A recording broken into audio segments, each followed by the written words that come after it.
नमस्कार दोस्तों, मैं संतोष कुमार शर्मा, वरिष्ठ अध्यापक। आज आपको मैं शाला दर्पण पर TAF प्रपत्र किस तरह भरें उसके बारे में जानकारी दूंगा। इससे पहले मैं आपको बता दूं कि आप वीडियो को अंत तक ज़रूर देखें, क्योंकि पूरा वीडियो देखोगे तभी पूरी प्रक्रिया समझ में आएगी।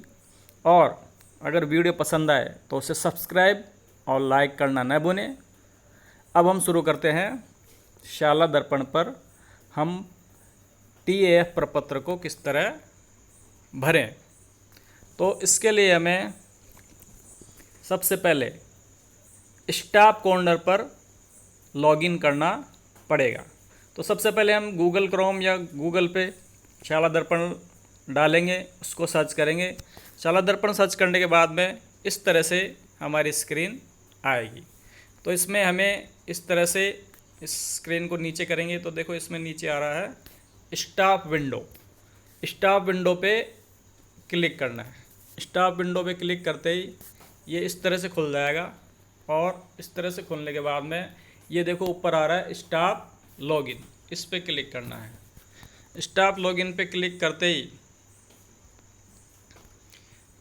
हमें हमारे स्टाफ लॉगिन पे क्लिक करते ही हमको हमारे शाला दर्पण जो स्टाफ विंडो के ID और जो पासवर्ड हैं वो डाल के इसको लॉगिन करना है। जैसे कि हम लॉगिन करते हैं तो ऊपर वाले बॉक्स में हमें अपनी शाला दर्पण स्टाफ कॉर्नर की ID डालनी है। जैसे मैंने मेरी ID डाली है, इसके बाद वाले ऑप्शन में फिर पासवर्ड डाल के और उसको लॉगिन करना है। तो देखिए इसके बाद में इस तरह से हमारा लॉगिन हो जाता है। अब इसमें लेफ़्ट साइड कॉर्नर पे 3 लाइनें हैं, उस पर हमें क्लिक करना है। क्लिक करते ही इसमें होम, अप्लाई, प्रोफाइल और फॉर्म्स, ये कई अब चीज़ें आ रही हैं। तो चौथे नंबर पे जो फॉर्म ऑप्शन है उस पर क्लिक करना है। उस पर क्लिक करते ही देखिए इसमें ऊपर ही उसमें आ रहा है नीचे ऑप्शन TAF, उस पर क्लिक करना है। TAF पे क्लिक करते ही इसमें TAF पे क्लिक करते ही इसमें आ रहा है अप्लाई फॉर्म। नीचे देखो अप्लाई फॉर्म TAF प्रपत्र। तो TAF टीचर फॉर्मेट सेशन 2020 इस पर क्लिक करना है। इस पर क्लिक करते ही देखिए इस तरह से हमारी स्क्रीन पे आ जाता है शिक्षक मूल्यांकन प्रपत्र 1 जनवरी 2021 से 30 जून 2020 तक के इसमें डाटा भरने हैं। अब देखो इसमें सबसे पहले हमें हमारा डाटा मिलान करना है। कर्मचारी ID ठीक है, कार्मिक और शिक्षक का नाम, कार्मिक का पद, कार्मिक का विषय, और क्या आप संस्था का कार्य संसाधित कर रहे हैं। अगर आप प्रधानाचार्य हैं, प्रिंसिपल हैं, हेडमास्टर हैं तो इस ऑप्शन में हाँ बढ़ना है, अन्यथा नहीं बढ़ना है।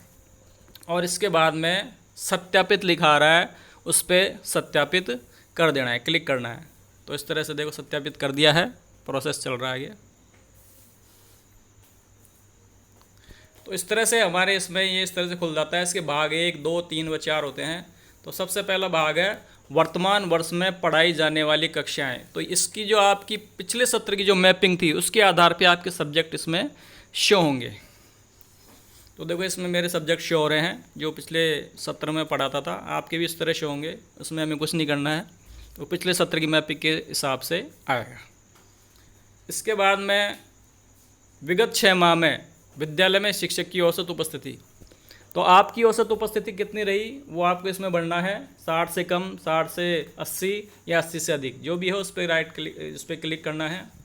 इसके बाद है अन्य शिक्षण संस्था में प्रतिनियुक्ति पे हैं, अगर नहीं है तो नहीं, हाँ है तो हाँ। उसके बाद में अन्य विभाग संस्था में प्रतिनियुक्ति पे हैं, रहे हैं तो कितने दिन रहे हैं उसकी संख्या बढ़नी है। कुछ भी नहीं रहे तो 0 बढ़ना है। उसके बाद में अन्य गैर शैक्षणिक कार्य हेतु कोई काम करने पर लगे हुए हैं कहीं, तो दिन की संख्या, महीनों की संख्या, और नहीं है तो 0। इसके बाद देखो 1.3, आप अपने कार्य के निष्पादन को नीचे दिए गए मापदंड के अनुसार 1 से 5 तक की रेटिंग देनी है। संस्था प्रधान अगर खुद भर रहा है शिक्षक के रूप में, तो कॉलम 4 को CPO, PO, COBO द्वारा भरा जाएगा। तो देखो इसमें रेटिंग इस तरह से देनी है: औसत से कम, दूसरे पे औसत, तीसरे पे अच्छा, चौथे पे बहुत अच्छा और पाँचवें में उत्कृष्ट। तो देखो इसमें क्रम संख्या पहले पे है विद्यालय में स्वानुशासन, नियमितता एवं कदाचार। तो आपके हिसाब से आपको क्या रेटिंग मिलनी चाहिए, उस रेटिंग का अंक देना है। जैसे 4, 5, 3, उत्कृष्ट, बहुत उत्कृष्ट है तो 5 दे दो, बहुत अच्छा है 4 दे दो। तो आपके अनुसार जो आपकी रेटिंग होनी चाहिए वो आप रेटिंग इसमें दे सकते हो। इस तरह से ये रेटिंग देनी है हर पॉइंट में। इसके बाद में ये रेटिंग देने के बाद में 1.4 में है, इसमें हमें कुछ नहीं बढ़ना है। इसमें 1.5 में, इसमें भी हम कुछ नहीं बढ़ना है। ये जब हम फाइनल सबमिट करेंगे और इसके बाद में ये PO द्वारा ये 1.4 और 1.5 पॉइंट भरे जाएंगे। इसमें आपको कुछ नहीं करना है। तो 1.3 तक बढ़ने के बाद इसको सेव करेंगे, तो ये सेव हो गया, डाटा अपडेट सक्सेसफुली। इसके बाद में पार्ट 2, तो देखिए पार्ट 2 में देखते हैं अपन क्या है। पार्ट 2 में अपने शिक्षक द्वारा शिक्षण कार्य को बेहतर बनाने में की जाने वाली चुनौतियाँ, किन्हीं 3 बेहद कठिन चुनौतियों के बारे में वरीयता देनी है। सर्वोच्च वरीयता के अनुसार संबंधित कॉलम में कम, जैसे सबसे बड़ी चुनौती को 1, उससे कम छोटी चुनौती 2 और सबसे कम जो चुनौती है उसको 3। तो हमें केवल 3 चुनौतियों के बारे में ही बढ़ना है, सारे नहीं बढ़ने हैं। तो आपको जो छोटी चुनौती लगती है सबसे ज़्यादा, फिर उससे छोटी, फिर उससे छोटी। तो देखो सबसे बड़ी चुनौती है उसको अपन नंबर 1 देंगे, उससे छोटी आपको चुनौती लगती है उसको नंबर 2 देंगे, और जो सबसे छोटी चुनौती लगती है उसको 3 देंगे। तो इसमें बहुत सारे पॉइंट हैं, 9 पॉइंट हैं। हमें केवल तीन जो हैं, 3 चुनौतियाँ हैं उनको रैंकिंग देनी है 1, 2, 3 करके। सबसे बड़ी चुनौती आपके सामने क्या है, उसको नंबर 1 दो, उससे छोटी जो चुनौती है उसको 2, और जो तीसरे नंबर पर आपको लगती है कठिनाई उसको 3 दे। बाकी में अपने को 0 ही बढ़ना है। शिक्षण द्वारा जिन प्रशिक्षणों की आवश्यकता महसूस की जा रही है, किन्हीं तीन आवश्यकता वाले प्रशिक्षणों के आवश्यकता अनुसार संबंधित बॉक्स में बढ़ते क्रम में वरीयता दे। जैसे सर्वाधिक आवश्यकता वाले प्रशिक्षण को 1, उससे कम आवश्यकता वाले प्रशिक्षण को 2, और सबसे कम आवश्यकता वाले प्रशिक्षण को 3।